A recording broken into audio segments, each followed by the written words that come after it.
Hey, what's up, guys? So I shared the story how 10 years ago, to be honest, a lot of my foray into personal development occurred because I did not like myself. Bottom line, it was really that simple. I was crazy skinny. I never had any goals. I never had any travels or interesting things I was working on. I didn't know what I wanted to do with my life. I could never get the girl I wanted. And basically, if you looked at like the whole gestalt of my life, it was not where I wanted it to be. I was a freshman in college, or in my second year of college at the time. And during this one particular night, I was really interested in a girl, and because I didn't know the social game of dating that well, I got rejected again, which is basically how it always went, either being rejected or being friend zoned. For me, the particular pain that caused me to want to reinvent myself, to be honest, was surrounding women at the time. And that night, or maybe that year, I actually put together this list of qualities that I thought would be in the ultimate dude. And it sounds corny and it sounds cliche, but for me, that spurred me into a period of growth that's still at age 30 that I'm doing. And the desire to do it to be good enough for women ended years ago. But for now, that sheet, the ultimate dude, was who would be the guy I could become that I most respected and admired. And years later, this became my kind of 10x goal setting philosophy. So that's what I want to share with you in this video here.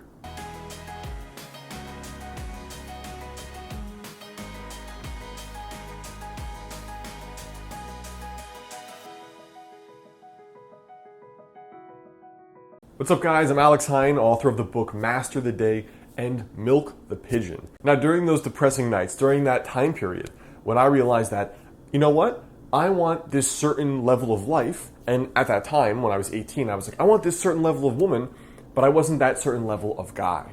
And that was a big aha moment for me, because it's almost like this joke that you want the 10 out of 10, but are you the 10 out of 10? Now, for me, I just wanted the 10 out of 10 life. I didn't want to be one of these business people that you see that's fat, sick, divorced, and unhealthy. Because what's the point? Like, you've made success and now you're alone in that mansion on the hill dying of diabetes and heart disease. It's like a complete mix-up of priorities. So for me, on that piece of paper, that year or that night, I don't remember what it was, I put down all the qualities that I liked. I put down my character if I were my 10 out of 10 self. I put down that I would still be a good person, fun, a sweet guy, still basically like a nerdy intellectual, but also masculine. A combination of like a James Bond type mixed with an academic Archimedes type. Talk about a unicorn, right? And from there, I put down all the qualities in every aspect of life. He would do the work he loved, and he would be world class at it. He would be successful, but also fulfilled and care about helping other people. In his relationships, in his friendships, with his parents, with his siblings, with the women he dated, he would be like this. And so that was, for me, the way I began the reinvention of myself. And now, years later, when I really got into goal setting, when I got into like world-class goal setting, I was probably 28, I would say. That's when I codified my own kind of goal setting philosophy. And now I consider it fairly well refined because I'm always have that sheet. I can look at it right there on my desk. It says exactly what my vision is for the year, what I'm working on, the 3 core goals, the 3 core habits, and then exactly what I'm doing to reach every single one of those. So for me, the very first thing was to set goals in all aspects of life, not just in your fitness life or your career or your dating life. One of the most powerful things about goals to me is that goals actually have a synergistic effect. You know, when I got fitter, when I was like a tiny, I was 115 pounds when I was 17, right? That was the heaviest I'd ever been. I was so excited that I was 115 pounds. And then from there, the heaviest I'd ever been was 135 pounds, graduating college at age 22. So imagine that, I'm 6'2", and I was 135 pounds. Now, when I gained weight, because purely superficially, the goal was to gain weight, at least 20, 25 pounds, I would look normal. So when I was around 150, 160, gained a little bit of confidence, what happened was I didn't just feel more confident in the gym or with my shirt off, at the beach. I felt more confident when I went into a job interview. You know, I wasn't going in there with like some big baggy suit hanging off me, feeling like I was some dorky little kid that had no idea how the world worked. I felt confident. I'd been working after a goal for like 4 or 5 years. I physically looked better, and so I internally felt confident. When you go after work that you're super passionate about, when you go after your passion or one of your biggest interests, the irony is that this improves everything. For one, if you're in the dating realm, everybody is attracted to someone with purpose in their life, with passion, right? I mean, you go into Starbucks, the barista's like, hey, welcome to Starbucks, what can I get you? And then she hands you your coffee, or he hands you the coffee, and they're like a zombie, like they're totally dead. But when you talk to someone, then they're like, you know what? My passion, my absolute passion is YouTube, or writing books, or saving animals, or going to Africa to work with gorillas and chimpanzees like Jane Goodall. When you feel that, it's contagious. Just like someone that's all stressed out makes you feel stressed, or an Eeyore depressed person makes you feel depressed, a jacked up on life, a hamster on meth person makes you feel good, makes you feel alive. And that's the big thing. So many of the things we do are because we do not feel alive, and we're looking for that feeling of being alive. It could be an affair, cheating on your partner. It could be drugs, very easy way to feel alive. It could be driving motorcycles or bungee jumping and skydiving, how I feel alive. And it's dangerous because I think you could often just get that from work you view as your passion or your calling. So for me, when I found work I cared about, you know what else it improved? I was really happy. I was happier because now, rather than hating 8 or 10 hours a day, I was super jacked up about it. And I got off work and I was like, I'm excited. I'm thinking about this, thinking about that, thinking about the next thing. It really makes it exciting. It gives you a new kind of energy you haven't felt before. And the irony is, when you do that, you don't need to come home and have a couple drinks or smoke that bowl. That's the funny thing. When you do that, you don't need to self-medicate at the end of the night. So the first thing for me has always been set goals in multiple aspects of your life. For me, that's usually been a health and fitness goal, a finance or career goal. For most people under 30, there's going to be a finance career goal, no doubt. And the third one was just a fun or a leisure goal. The second thing here is to write out the vision, even if you don't look at it and don't believe it.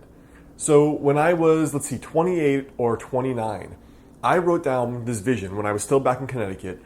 I had no idea that Chinese medicine was like my big passion, my big calling.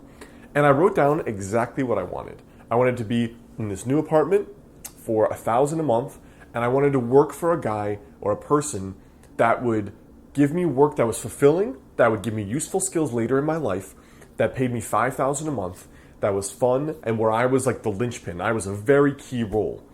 Well, I forgot about that paper. I reviewed it for a few months, and then when I moved out of my current apartment and into the new one, I found my old goal-setting sheet. And on it, I saw all these information and these visions that I had put down. And when I realized that I was living almost exactly that thing, but it took a little bit longer, my jaw dropped. So it turns out I had found there was a very well-known online entrepreneur in Connecticut, and he had recently gotten sick and he was looking for help with his business because he needed to wind it down. And I shot an email out. I said, hey, check out this doctor I recommend, an integrative doctor. And he said, you know what? You were the first person to email me. You didn't ask anything from me. You just offered help. And so I got this job working for him. And I was the first person to ever do calls with him in his house, like in his basement, sitting on a lazy boy. I was the first of a lot of things for him. And I got this incredible dream gig, and it wasn't taking 40 hours a week to do all that work with him. And when I realized that there's something that is almost magical that happens when you just write down what you want, even if you forget about it, because it's still lingering in the subconscious. It still is, it goes from being something that you're like, there are these pieces floating around your head. And then when you put it on paper, they have 1%, one step come to life. And obviously that reality ended up coming true. So for me, every single year, I write out the vision of the coolest thing that could happen, imaginable.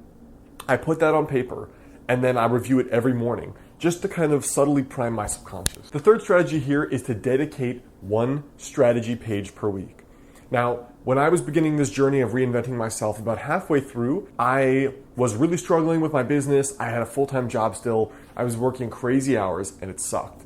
And I met this friend who was just like me, but a few years ahead of me. It was one of those weird soul friendships where I'd never met a guy that I was friends with where we met through synchronicities. I've had that with romantic women I've dated, but I've never had it with a friend where we just hit it off immediately. We felt like we knew each other. We felt like we were going to be friends forever. Never had that happen. He and I are hanging out all the time, masterminding, sharing our goals, talking about all these huge things we were going to accomplish. He was going to be like the next Tony Robbins and fly his kids to school in New York in a helicopter. We would get a huge mansion together and just have family and friends go there whenever they wanted. And this was one of those guys that I knew we were going to be friends with. I knew he was going to be huge, just like me. And I knew that it was just going to work out. This was a cosmic friendship. And it was a relief for me to have a friend that was just like me in terms of ambition, like wanted to take over the world level ambition. In February, he committed suicide. So suddenly I was like, you know what? I see somebody doing it. I know I can do it. I'd been inflated. So then when my example of like, you can do it, just commit suicide, I was like, oh, maybe I can't do it, right? I just felt deflated. Like the balloon was popped and I was just like, psh. Around that time when that happened, I was trying to figure out, like I wasn't going to quit on my goal. So what I did was I dedicated a big moleskin journal to my strategy guide. And every page I've shared before was a page of one day where I wanted to quit. And I would write down what I'm feeling, what's not working, what I want to happen, and then 10 new strategies that I can implement to begin reaching that goal or to begin tomorrow. And I would do this before bed because otherwise it'd be like a 12, 14 hour day and I'm just laying there like looking out the window. My eyes are like bleeding from looking at a computer screen. And I'm just thinking, is this worth it? Like, I'm getting older every year. I'm stressed as hell. I don't always even like this. Is it worth it? And just by doing those pages every night was one more day where I did not quit. And that strategy since has become a core thing for me.